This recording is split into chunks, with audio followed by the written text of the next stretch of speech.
Oi. E aí, vamos estudar a lição? Sextou, dia 3 de outubro, a semana se encerrando com este assunto maravilhoso relacionado, entre outras coisas, ao sucesso.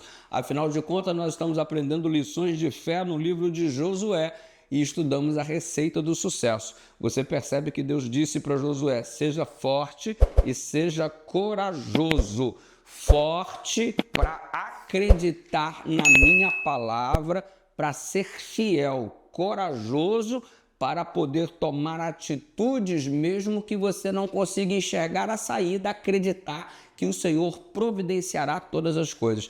Em outras palavras, é viver pela fé. Se você viver pela fé em Deus, você vai ser uma pessoa de sucesso, porque sabe que o Senhor está no controle de todas as coisas. A lição, inclusive, chegou a falar para a gente na lição de ontem. Se você não viu o vídeo, dá uma olhada, por favor, sobre prosperidade e sucesso.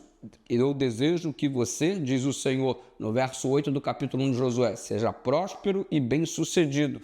E nós explicamos que isso nada mais é do que a execução satisfatória da vontade de Deus, uma vez que fomos alcançados pela sua graça. Você observa que o Josué teve a experiência dele, o Moisés teve a experiência dele, o Davi, o Abraão, todo mundo. Agora chegou a hora não de você viver a experiência dos outros, mas você ter a sua própria experiência. Você tem a ilustração da vida dos patriarcas e dos profetas, mas você precisa ter a tua própria experiência com Deus. Você não pode viver a religião dos teus pais, você não pode viver a minha religião.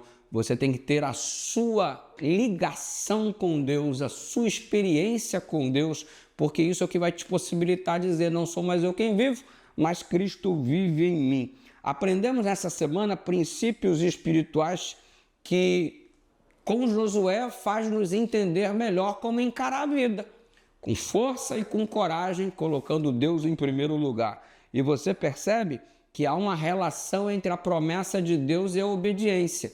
Deus não faz por nós aquilo que é de nossa responsabilidade. Foi Ele, o Senhor, que disse: atravesse, tome posse de vida e sirva-me. Ou seja, o Senhor deu ordens que precisavam ser executadas. Ele iria viabilizar que tudo isso acontecesse por intermédio do seu poder. Mas havia uma parte que o ser humano tinha que executar, e ele não vai fazer por você o que é da sua responsabilidade. Eu quero ter saúde. Então cuida da tua saúde. Eu quero ter um bom casamento. Seja um bom esposo. Trate as pessoas do jeito que você quer ser tratado. Então você começa a perceber que existem atitudes que eu preciso tomar. Ou seja, Deus te oferece a salvação, mas você tem que dizer sim. Ele não vai forçar você a dizer sim. Essa é a parte que te cabe. É mais ou menos como uma viagem. Nós estamos indo em direção ao céu, mas você tem que embarcar, meu irmão.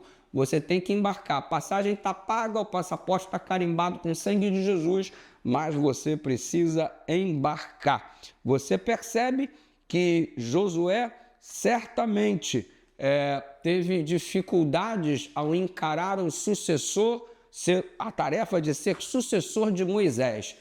Foi dificuldade por quê? Porque o desafio era muito grande, era um desafio gigantesco, mas você percebe que ele se submeteu ao Espírito Santo. Então note, quem dirigia Moisés? O Espírito Santo. Quem dirigia Josué? O Espírito Santo. Então, na verdade, quem era o grande líder do povo de Israel? Moisés? Josué? Não. O Espírito Santo. Quando a gente se entrega, Deus é que lidera. Agora, quando colocamos o nosso eu em evidência, o diabo toma conta. Então, vigia que o seu eu esteja submetido, o nosso, ao Senhor Jesus. Vamos orar? Pai querido, obrigado pelas preciosas lições aprendidas no decorrer dessa semana. Ajuda-nos a olharmos as experiências dos patriarcas e dos profetas, mas cada um de nós, particularmente, temos uma experiência extraordinária com o Senhor. Em nome de Jesus, amém.